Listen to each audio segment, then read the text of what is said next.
फिलहाल मेरा एक क्वेश्चन ये था कि देखिए, थ्योरी जो है, थ्योरी आपको एक हद तक ही आगे ले जा सकती है।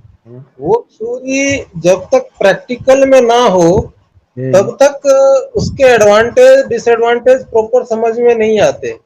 जी। तो जो सिस्टम आपने तैयार किया है, इस हम्म। सिस्टम को प्रैक्टिकल एक्सपेरिमेंट कैसे होगा, उसका कोई रोड मैप, कोई पायलट प्रोजेक्ट, कुछ ऐसा कोई सिस्टम आपने बनाया हो? क्योंकि थ्योरी तो आपने बना दी, अभी उसको व्यवहार में जब लाना है, उसका जी कोई जी। रोड मैप, वो कैसे कैसे होगा?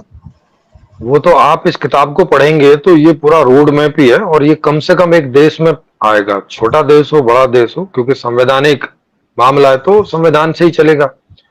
तो देश के आधार पर इसका आप चेक, इसका जो जांच है प्रैक्टिकल, कि इसका क्या निकल के आएगा, तो वो जब भी किसी भी देश में ये आएगा तो वहां से इसकी जांच हो जाएगी। अभी तक तो आपको बौद्धिक आधार पर देखना है, जितना डाटा आपके पास है, जितना ज्ञान आपके पास है, जितना अनुभव आपके पास है, उस आधार पर ही इसे देखना है कि इसकी क्या पॉसिबिलिटी है, हो सकती है। नहीं तो इसका आपने इम्प्लीमेंटेशन का कोई रोड मैप आपने नहीं बनाया कि ऐसे ऐसे करके इसको इम्प्लीमेंट किया जाएगा? क्योंकि हाँ पूरे हाँ, बनाया विश्व हुआ है भर ना। में एक बार में तो बनाया व्यवस्था ये हुआ है। आएगी नहीं। नहीं नहीं, बनाया हुआ है तो पहले तो एक देश में ही आएगी ना, सारे विश्व में एक साथ कैसे आ जाएगी? एक देश में भी आने से पहले उसको पायलट प्रोजेक्ट के तौर पे देखा जाएगा, टेस्ट किया जाएगा। मतलब ऐसा आप कुछ ऐसा कह व्यवस्था रहे हैं, है?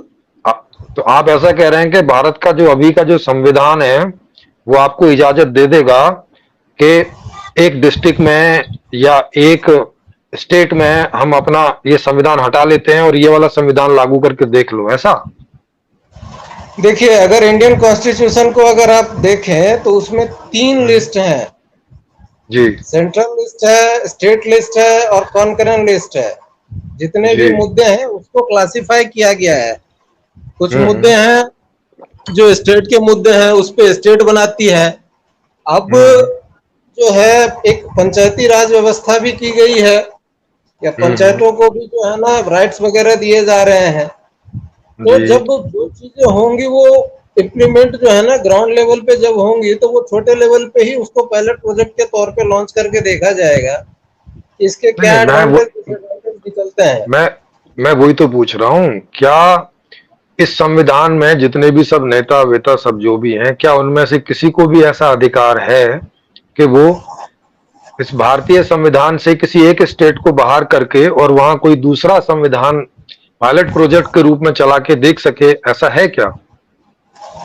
मतलब आप करंट व्यवस्था, जो करंट सिस्टम चल रहा है, जो वर्तमान व्यवस्था चल रहा है, जी। उसके साथ सामंजस्य का कोई ऐसा पॉइंट आपने नहीं दिया है ताकि उसके साथ सामंजस्य करके एडजस्टमेंट करके इस व्यवस्था को धीरे धीरे लागू किया जाए।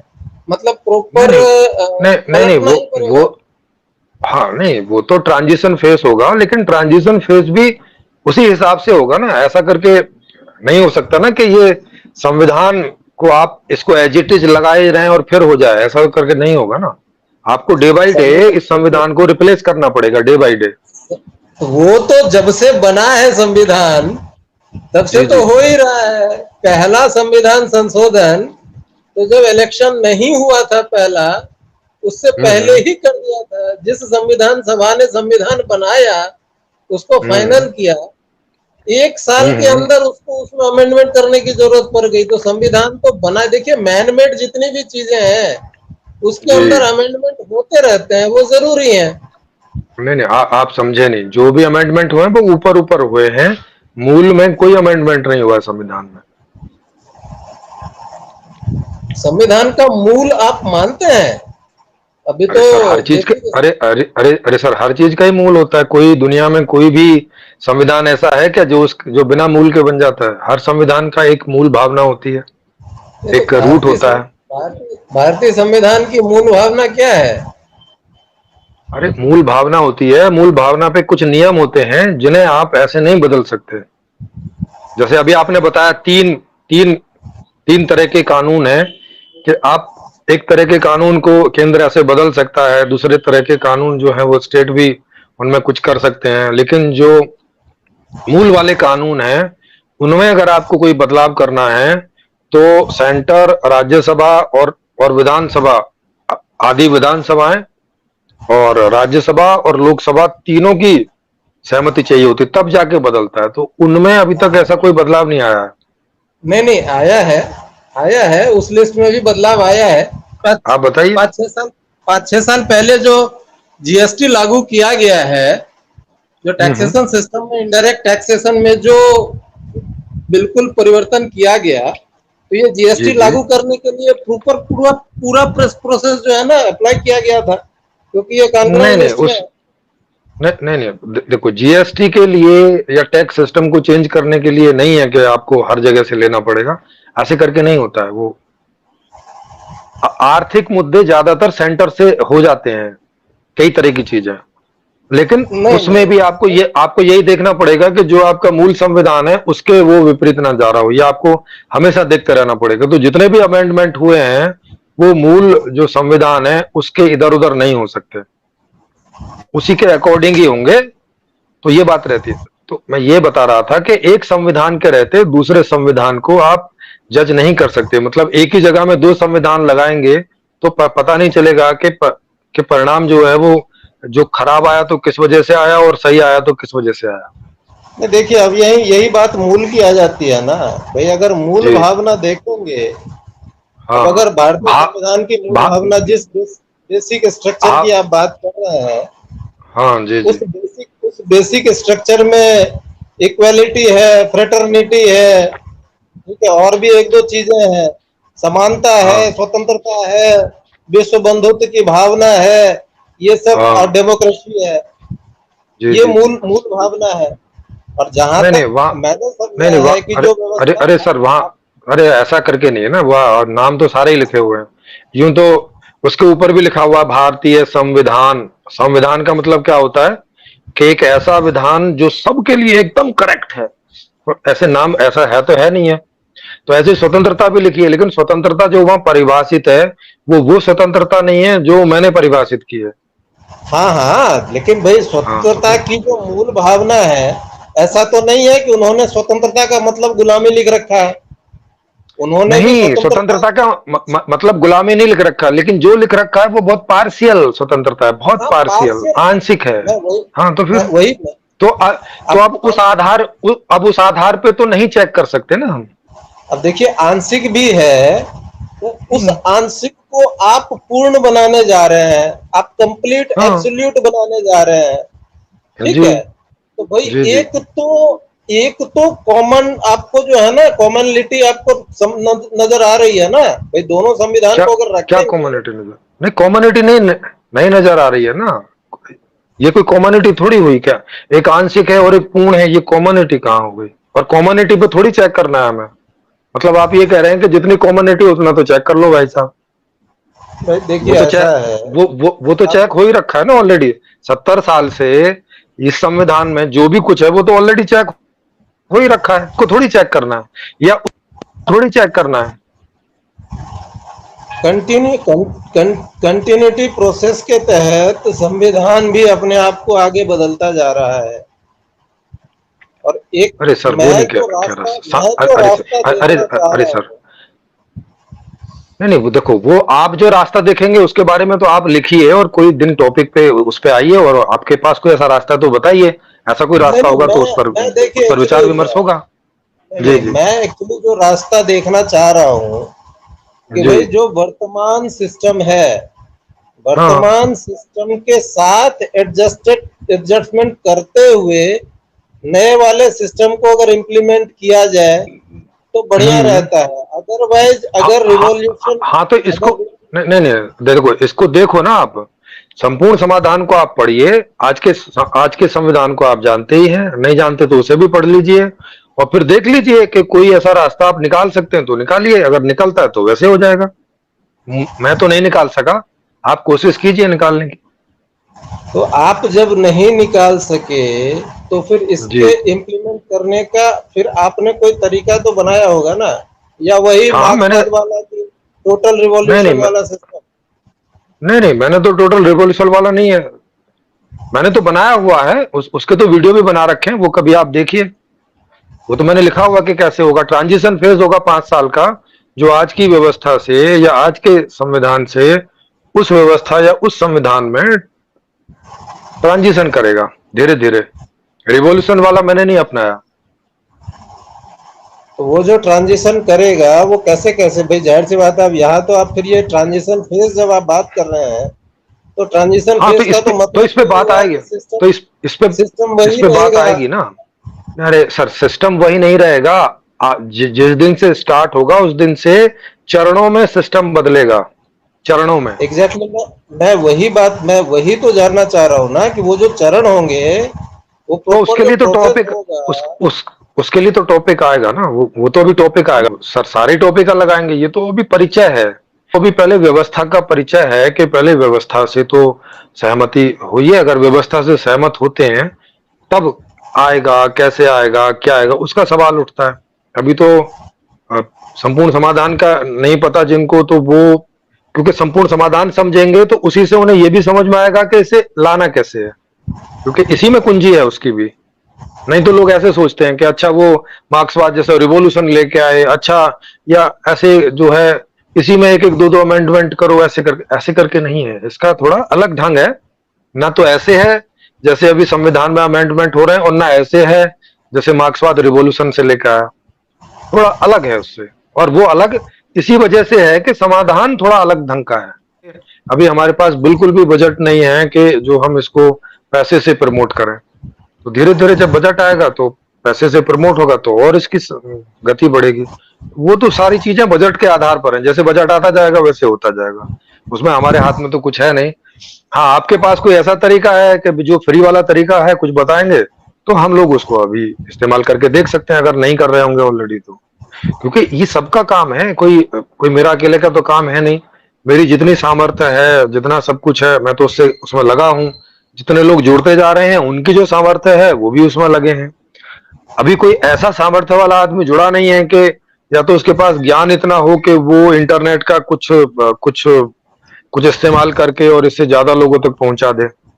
हम लोग उतने इंटरनेट के उतने बड़े ज्ञानी नहीं है कि उसमें कुछ ऐसा करके उसके कोई अंदर की चीजें हमें पता हो, और ऐसा ऐसा करने से हमारी जो वीडियो है वो 1000 की जगह 50,000 लोगों तक पहुंच सकती है। तो वो हमें मालूम नहीं है। तो या तो ऐसा कोई व्यक्ति जुड़े, और या कोई पैसे वाला व्यक्ति धीरे धीरे जुड़े कि वो इस तरह का पैसा दे के इसको हम लोग यूट्यूब से प्रमोट कराएं, जैसे बाकी लोग करवाते हैं जनरली। अब हम लोगों की और जितने लोग जुड़े उनकी इतनी सामर्थ्य थी कि ये बात आप तक पहुंच गई। अब आप उसमें आगे क्या कर पाते हैं तो ये अभी आपकी सामर्थ्य पर निश्चित होगा, या जिन लोगों तक पहुंच रही है उनकी किसकी क्या क्या सामर्थ्य है और उन्हें लगता है कि ये चीज आगे जानी चाहिए तो वो क्या कर पाते हैं। तो ये ऐसे ही करके पहुंचेगी, मतलब वही तरीका होता है। बाकी तो फिर पैसे वालों का तरीका है कि भाई साहब मेन मीडिया में डाल दो और अभी एक ही महीने में सारी दुनिया में पहुंच जाएगा, तो अगर करोड़ों अरबों रुपए हों तो। ये चीज हम तो अपनी पूरी क्षमता से प्रयास कर रहे हैं, जितना भी हम लोगों की क्षमता और ज्ञान और समझ है टेक्नोलॉजी के बारे में, या सामर्थ्य है पैसे से या जो भी दूसरी तरह की चीजों से, तो उसका हम लोग तो फुल उपयोग कर रहे हैं, मतलब जो जितना हम कर सकते हैं। तो इसमें जैसे जैसे लोग जुड़ते जाएंगे उनका सामर्थ्य है, उनका ज्ञान उस तरह से जुड़ता जाएगा और ये चीज आगे जाती जाएगी, यही तरीका है। इसके अलावा तो और क्या कर सकते हैं, जो जुड़ेगा वही बताएगा फिर, जिनके पास होगा कुछ ऐसा। न्यूज एफएफ जी कह रहे हैं कि रोज 10 से 15 लोग जुड़ रहे हैं चैनल पर।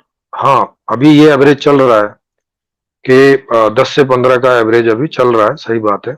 और वो भी स्वाभाविक ही, मतलब इसमें अभी तक हमने कोई प्रमोशन नहीं किया है, ये अभी तक सब इंटरनेट पे सब फ्री है, कोई प्रमोशन हम लोगों ने नहीं किया इसका। तो ये जो लोग जुड़ते जा रहे हैं वो इसको जितना शेयर करते जा रहे हैं उसी आधार पे हो रहा है। और एक यूट्यूब की पॉलिसी भी रहती है कि जो चीजें थोड़ी शेयर होने लगती हैं तो यूट्यूब भी अपने माध्यम से उसको थोड़ा और शेयर कर देता है ना। जैसे मान लिया कि हमारे लोगों ने अगर उसको 100 बार शेयर किया, 200 बार किया, तो जैसे 10, 20, 50 शेयर तक तो यूट्यूब देखता नहीं है, कि वो सोचता है कि ऐसे ही है, बहुत सारे लोग चैनल बना लेते हैं। लेकिन अगर हजारों में जाने लगता है तो उस तरह के कंटेंट को, उस तरह की चीजों को यूट्यूब भी प्रमोट करता है। जैसे उदाहरण के लिए जब भी मैं आचार्य प्रशांत जी हुए या सदगुरु हुए या ओशो हुए या संदीप महेश्वरी जी हुए या मतलब उस तरह के जो नोन पर्सन है ना, जो थोड़े प्रसिद्ध पर्सन है, फेमस पीपल हैं, अगर उनकी मैं समीक्षा करता हूँ, और चूंकि सीधी सी बात है उनकी समीक्षा होगी तो उनका नाम भी उसमें लिखा रहता है, उनका फोटो भी लगा रहता है, तो वो उसको यूट्यूब ज्यादा प्रमोट कर देता है, क्योंकि तब यूट्यूब को पता रहता है कि उसे इस कंटेंट को किन तक पहुंचाना है। तो नाम है, और उस तरह के कंटेंट को कितने लोग देखने वाले हैं वो यूट्यूब को मालूम है। तो यूट्यूब हल्का सा प्रमोट अपनी तरफ से भी करता है। अगर हम उसे पैसे दें प्रमोशन के, तो वो फिर उस पैसे के आधार पे उसका प्रमोट करे। जैसे आचार्य प्रशांत जी हैं, वो उनका खुद का ही कहना है कि वो कहते हैं कि उनको जितनी अर्निंग होती है, मतलब जितनी भी कमाई है उनकी, वो चाहे दान दक्षिणा से आए, वो यूट्यूब से भी जो कमा रहे हैं उससे आए, उसका 80% पैसा वो दोबारा से एड में ही खर्च कर देते हैं।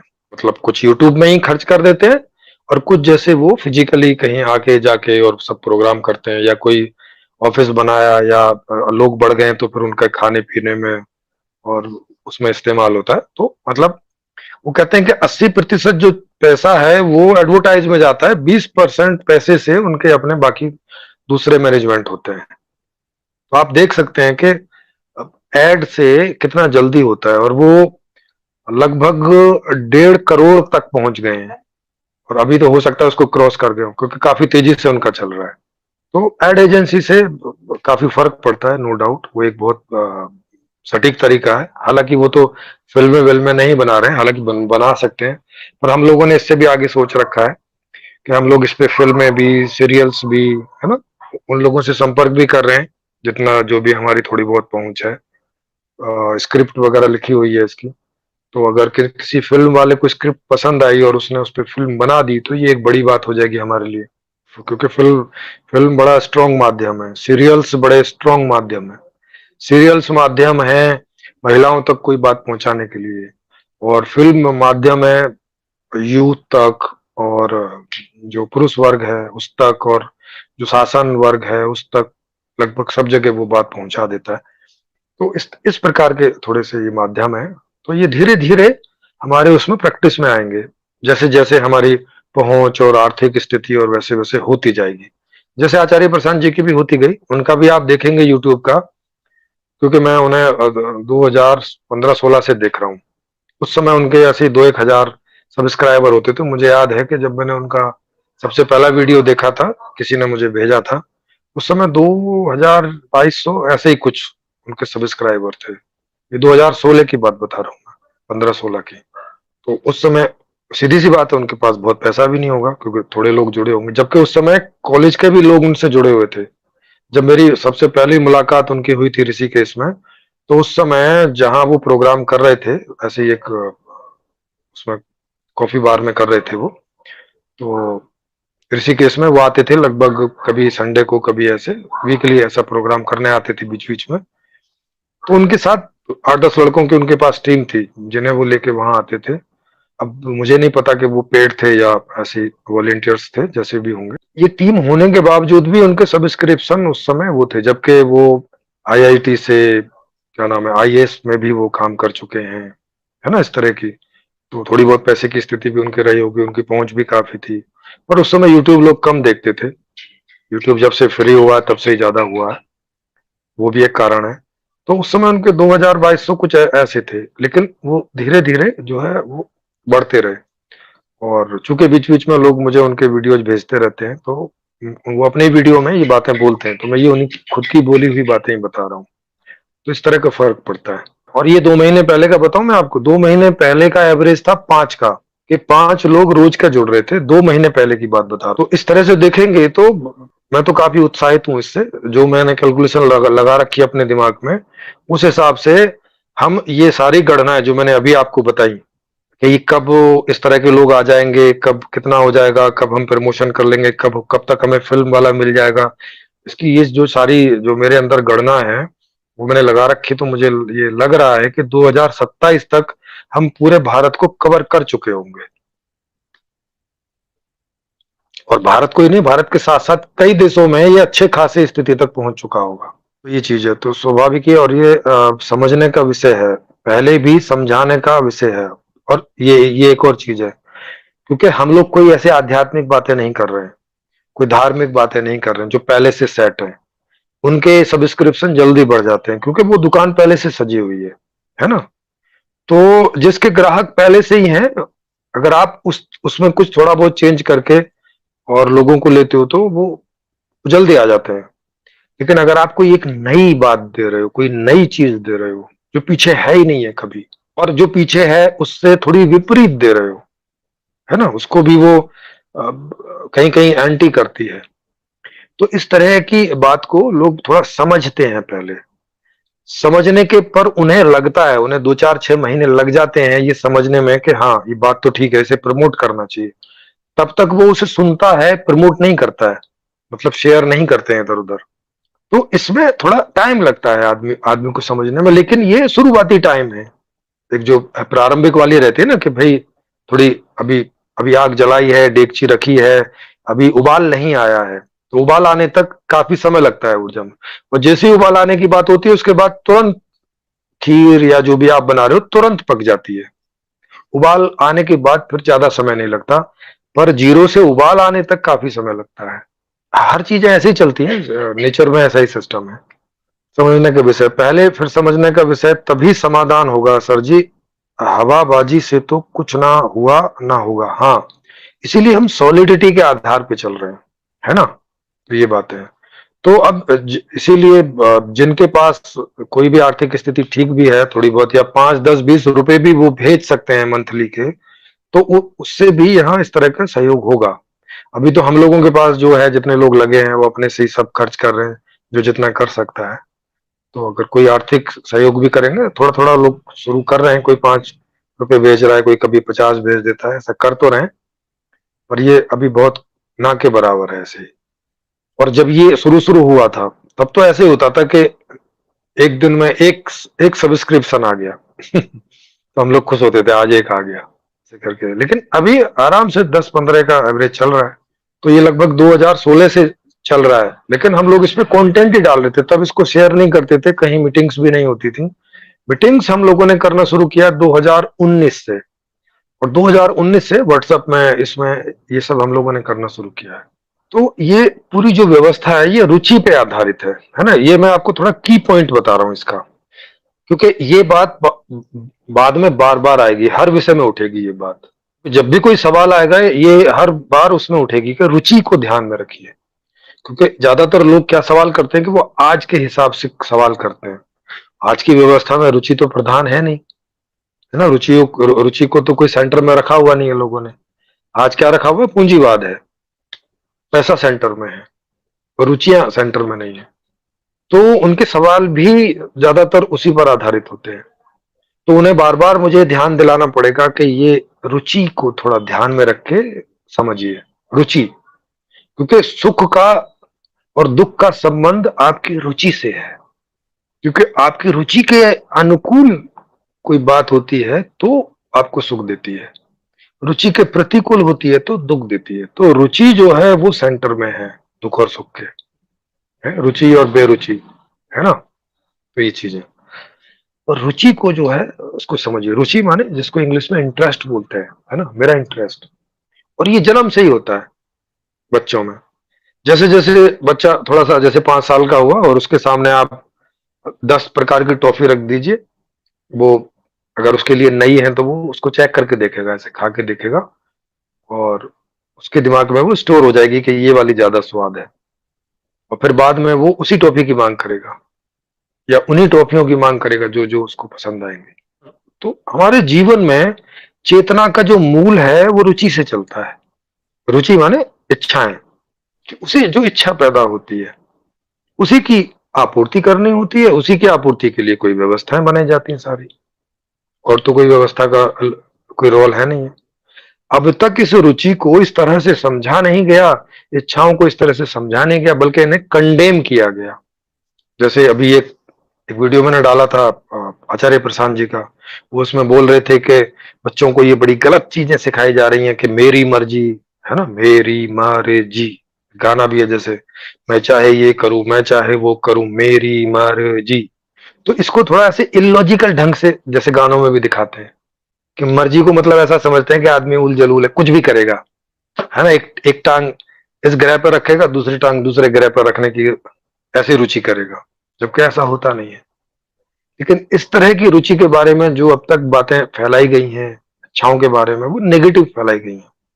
त्याग को महान बताया गया है कि त्याग करिए, और त्याग काय के लिए करिए कि दूसरों की रुचि पूरी हो सके। है ना, ये विरोधाभास। क्योंकि आप कोई चीज का त्याग करेंगे तो उसका क्या होगा, वो दूसरा ही कोई इस्तेमाल करेगा, आप नहीं कर रहे हैं तो। जैसे ये चाय है, मैं नहीं पी रहा हूं तो कोई और पिएगा, ये तो पीने की चीज है, पी ही जाएगी, तो मैं इसका त्याग करूं ताकि कोई दूसरा पी सके। तो रुचि को कभी ऐसे अंडरस्टैंड किया ही नहीं गया है भूतकाल में। आप जितना स्पिरिचुअल पढ़ लें ज्ञान, जितना धार्मिक ज्ञान पढ़ लें, आपको हर धर्म में, हर उसमें रुचियों को लिमिटेड करने में, इच्छाओं को लिमिटेड करने में, कंट्रोल करने में, बस जरूरत भर वाली जिसके बिना आप जी नहीं सकते, उतनी तक सीमित करने का ऐसा ज्ञान दिया गया, अभी तक बोला गया। वही आचार्य प्रशांत जी भी उस वीडियो में समझा रहे हैं कि मर्जी से जीवन नहीं जीना चाहिए, ये सब गलत है। ऐसे करके कैसे जीना चाहिए, एक महान एम होना चाहिए हर आदमी के जीवन में। मतलब उनको ऐसा लगता है कि अगर आदमी के जीवन में एक महान एम हो तो वो उसे करने में उसे मजा आए, तो बाकी जगह दुख भी हो तो वो मैनेज हो जाएगा, वो ऐसा सोचते हैं। अब लेकिन उनको नहीं पता कि वो जो काम कर रहे हैं एक्चुअल में उनकी उसमें रुचि है थोड़ी सी, इस वजह से उन्हें वो अच्छा लगता है। अब उन्हें ऐसा लगता है कि ऐसे ही हर आदमी के जीवन में ना कोई काम होगा, जैसे कोई वैज्ञानिक बनेगा, कोई जैसे एक इसरो का वैज्ञानिक भी आया था ये बात पूछने उनसे, तो उसको भी वो वही बता रहे हैं, देखो अभी आपने चंद्रयान छोड़ा ऊपर, तो कितना बड़ा काम है, इसमें आप कर रहे थे, और वहां 8-10 घंटे जो काम करते हैं, कितना महान काम हो रहा है, और मैं सैल्यूट करता हूँ इस बात को। लेकिन जब आप घर जाते हैं, अपनी बीवी से मिलते हैं, बच्चों से मिलते हैं, वही 2 कौड़ी की जिंदगी है, उसको वो 2 कौड़ी की जिंदगी बोलते हैं। कहते हैं वो तो आपका समय खराब हो रहा है वहां पे। तो कहते हैं कि मैं चाहूंगा कि ऐसा कुछ हो कि 24 घंटे आप उसमें लगे रहो, मतलब वो 24 घंटे वैज्ञानिक जो हैं वो उसी उसमें लगा रहे, बाकी घर बाहर फैमिली ये वो सब, वो बस काम चलाऊ चीजें रहे। ऐसे जैसे प्यास लग गई तो पानी पी लिया, भूख लग गई तो खाना खा लिया, मतलब उसमें ज्यादा कुछ करना नहीं है, ऐसा उधर ध्यान नहीं देना, इस तरह की बातें। तो ऐसी चीजें जो है वो अब तक सिखाई गई हैं लोगों को। तो रुचि पर कभी अध्ययन ही नहीं हुआ ढंग से, इच्छा पर कभी अध्ययन ही नहीं हुआ ढंग से, कभी किसी ने समझा ही नहीं इस बात को कि रुचियां किन आधारों पर पैदा होती हैं, इच्छाएं किस बेस पर पैदा होती हैं, स्वाभाविक इच्छाएं और अस्वाभाविक इच्छाएं, विकृत इच्छाएं और सुकृत इच्छाएं किस तरह से पैदा होती हैं, क्यों पैदा होती है। तो इस तरह का कोई क्लासिफिकेशन ही नहीं है, कोई समझ ही नहीं है। इच्छा मतलब बेकार चीज होती है, ऐसा करके पीछे से अब तक सोचते समझते चले आए लोग। अपनी इच्छाएं पूरी करने की कोशिश करता है आदमी, लेकिन फिर छुपा के करता है, क्योंकि थोड़ा खोल के करेगा समाज में तो आलोचना सहेगा कि ये तो बहुत स्वार्थी आदमी है, ये तो बहुत सुखी ओरिएंटेड आदमी है, सेल्फ ओरिएंटेड आदमी है ना, ऐसी ऐसी बातें उसको सुनने को मिलेंगी। जबकि स्वार्थी नहीं होगा आदमी तो क्या होगा फिर भाई, चेतन अपना अर्थ लेके साथ पैदा नहीं होगी तो क्या होगी। जब चेतन है तो अर्थ तो साथ ही आएगा ना, उसके मीनिंग तो साथ ही पैदा होगा। चेतन और चेतन का मीनिंग ऐसे अलग अलग कैसे रह सकता है, उसे कंडेम कर दोगे यहाँ, और फिर आदमी को दुविधा में डाल दोगे, द्वंद्व पैदा कर दोगे, द्वैत पैदा कर दोगे, और फिर अद्वैत मिशन बनाओगे कि आदमी द्वंद्व में है, द्वैत में, अब इसे उसमें से निकालना है। और निकालना क्या है कि इच्छाओं से ही हटा देना है, यही उनका अद्वैत हो जाता है। तो इस तरह से फिर एक गलती पे दूसरी गलती, दूसरी पे तीसरी गलती, ऐसे सब होती चली जाती है। अगर आपकी आधी से ज्यादा जनता भूखों रहती है, बिना सुख सुविधाओं के रहती है, तो चंद्रयान पे 10 आदमी पहुंच के क्या करोगे वहां पे, क्या मीनिंग उसका। कि नहीं बस एक ऊंचा काम होना चाहिए, भाई मीनिंग क्या है उसका। अब मीनिंग उन्हें इसलिए नहीं पता क्योंकि चेतना का मीनिंग नहीं पता, तो फिर कैसे समझ में आएगी बात। इसीलिए बस ऐसा सोचते रहते हैं और दूसरे लोगों को बोलते हैं। अब चूंकि वो पहले से जो ज्ञान चला आ रहा है उसी को वो आगे बता रहे हैं, थोड़ा बहुत चेंज करके, तो लोगों को लग रहा है तो ठीक ही है भाई साहब, आज के हिसाब से बता रहे हैं, पुराने ज्ञान को आज नए तौर तरीके के हिसाब से बता रहे हैं, ठीक है।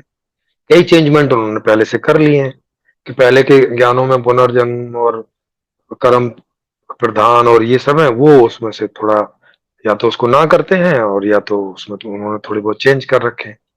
तो लोगों को लगता है कि अब वो आज के पुराने ज्ञान के नए ज्ञानी हैं आज के। तो अब लोग भी कहाँ जाएं, क्योंकि परेशान हैं, तो वो भी बेचारे जाके ट्राई तो मारते ही हैं हर जगह। परेशान आदमी हर जगह ट्राई मारता है, वहां भी लोग मार रहे हैं। जैसे ओशो के यहाँ मार रहे थे लोग ट्राई, कोई समाधान नहीं हुआ। ओशो चले गए 30 साल मेहनत करके लोगों के बीच में, तो वहां समाधान नहीं हुआ, अब कोई और करेगा तो लोग वहां ट्राई मारते हैं। सदगुरु के यहाँ मार रहे हैं, आचार्य प्रशांत जी के यहाँ मार रहे हैं, संदीप जी के यहाँ मार रहे हैं, जहां जहां हमारे यहाँ भी मार रहे हैं। सब जगह आदमी ट्राई करता है। मैंने भी बहुत जगह, जब मैं साधु था 11 साल, तो मैंने 50 जगह ट्राई मारा कि भाई कहाँ कोई ज्ञान हो सकता है, क्या है। आचार्य प्रशांत जी की पुस्तकों को देखेंगे तो इंग्लिश हिंदी में मिलेंगे आपको, वो और भाषाओं में नहीं है। जबकि हम लोग सारी भाषाओं में देंगे, तो बहुत सारी। दूसरा, हमारा जो कंटेंट है वो इंटरनेशनल होगा और सबके काम का है। अध्यात्म तो सबके काम का होता भी नहीं, तो इसलिए उनकी संख्या एक जगह जाकर रुक जाती है। आचार्य प्रशांत जी की भी संख्या 2 3 4 करोड़ पर जाकर रुक जाएगी, चाहे उसके बाद वो कितना ही प्रमोट करें, क्योंकि इससे ज्यादा लोगों को ऐसी चीजों में रुचि नहीं रहती है। पर हम लोगों का कंटेंट तो संपूर्ण समाधान का, इसमें तो करोड़ों लोग जुड़ेंगे, 10 करोड़ 20 करोड़ 50 करोड़ ऐसे जुड़ेंगे भारत से, क्योंकि ये तो सबकी बात है। और आप लोग यूएलएम बांग्ला को भी, ये यूएलएम का ही चैनल है बांग्ला भाषा में, बंगाली भाषा में। तो जो भी सब हिंदी वाले लोग इसको देख रहे हैं वो भी कम से कम उसको सब्सक्राइब करें और उस तरह से करें, ताकि कम से कम उसका सब्सक्रिप्शन बढ़े, तो दूसरे तरह से आपका योगदान होगा उन्हें, कि वो 1000 के ऊपर उसे पहुंचा दें, ताकि वो मोनेटाइज हो जाए और वो उस गति में आ जाए। क्योंकि जब नए लोग कोई चैनल को या किसी वीडियो को देखने जाते हैं, तो वो थोड़ा पहले ऐसा देखते हैं कि कितने व्यूज हैं, कितने सब्सक्राइबर हैं। इस आधार से वो कंटेंट का अनुमान लगाने की कोशिश करते हैं कि कुछ काम की बात होगी कि नहीं होगी। तो इस तरह का आपका योगदान हो सकता है। तो हमारे यूएलएम हिंदी तो है ही है channel, ULM Bangla, ULM Punjabi, है ना, ये वाले भी चैनल है। यूएलएम रशिया, वो भी चैनल है। और भी शायद यूएलएम में और खुलने जा रहे हैं, तो उनको भी आप जाके इंग्लिश इंग्लिश में तो काफी कंटेंट भी डला हुआ है, तो उनको कम से कम सब्सक्रिप्शन तो दे ही दें, क्योंकि वो भाषा तो आपको नहीं आती होगी समझने में। तो सब्सक्रिप्शन में आप वो सहयोग जरूर दे सकते हैं, जो भी देना चाहें। बेसिक एजुकेशन जी कह रहे हैं कि संसाधन और मांग में तालमेल बिठाने के लिए आपका क्या रोड मैप है। जी, इसमें यही है कि मांग जो होती रहेगी, मांग के हिसाब से, और संसाधन जिस चीज में जितना है उस हिसाब से उसका प्रोडक्शन और उसका, मान लो कि कोई संसाधन कम है, जो संसाधन कम नहीं है वो तो जो मांग हो रही है उसके हिसाब से उसका प्रोडक्शन होता रहेगा और उसकी डिलीवरी होती रहेगी। कोई संसाधन कम है तो उस पर एक कैप लगी रहेगी कि भाई आप 1 महीने में या 2 महीने में इससे ज्यादा मांग नहीं कर सकते, है ना, इतनी मांग कर सकते हैं, इतनी आपको डिलीवरी हो जाएगी। तो उस पर कैप लगी रहेगी बस। लेकिन सबको वो मिलेगा, माने जितने लोग भी उसके उपभोक्ता होंगे। ऐसा नहीं है कि बस जिनके पास पैसा है वो एंजॉय कर रहे हैं और जिनके पास नहीं है वो मर रहे हैं ना, कैप लग जाएगी। ये उसका रोड मैप है। एक गाय को रोटी देने से गाय सेवा करना आचार्य प्रशांत जी जैसे व्यक्ति का ज्ञान है, लेकिन आपका ज्ञान सभी गाय को सभी सुख सुविधा मिले वैसा। जी हाँ, बिल्कुल, क्योंकि व्यवस्था से होगा। ऐसे दान वान से कब तक करोगे? दान का सिस्टम तो सदियों से चला आया है, पर उससे कितनों का भला होता है। आर्थिक सहयोग के लिए इस नंबर पे आप कोई भी जो सहयोग, चाहे 5 रुपए का भी सहयोग करें, वो भी अगर बहुत सारे लोग 5 5 का भी करते हैं तो भी वो कुछ काम का हो जाता है। तो ऐसा ना देखें कि आपको शर्म आए कि अरे 5 रुपए का क्या सहयोग करना है, अरे 10 रुपए का क्या सहयोग करना, नहीं।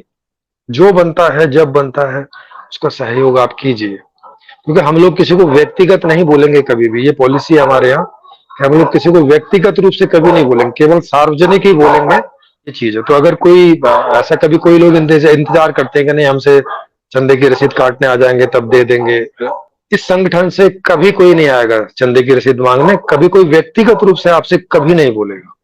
तो ये आदमी को खुद को ही डिसाइड करना होगा कि उसे किस प्रकार का सहयोग, कब कब क्या क्या देना है, उसे जैसा लगे। यहाँ से बस सार्वजनिक रूप से बताया जाता रहेगा, क्योंकि हमें नहीं पता कि किसकी इच्छा है सहयोग करने की, किसकी नहीं है, किसकी स्थिति है सहयोग करने की, किसकी नहीं है, वो आप सब खुद जाने। तो ये चीज है, भले ही 1 रुपए का सहयोग करें, 5 का करें, 10 का करें, और आजकल ऑनलाइन है, कहीं देने जाना नहीं है, अपने मोबाइल से आप कर सकते हैं। कम से कम जो लोग ऑनलाइन पेमेंट करते हैं वो आसानी से कर सकते हैं इससे। सबको शुभ रात्रि, बहुत बहुत आपका धन्यवाद, फिर मिलेंगे।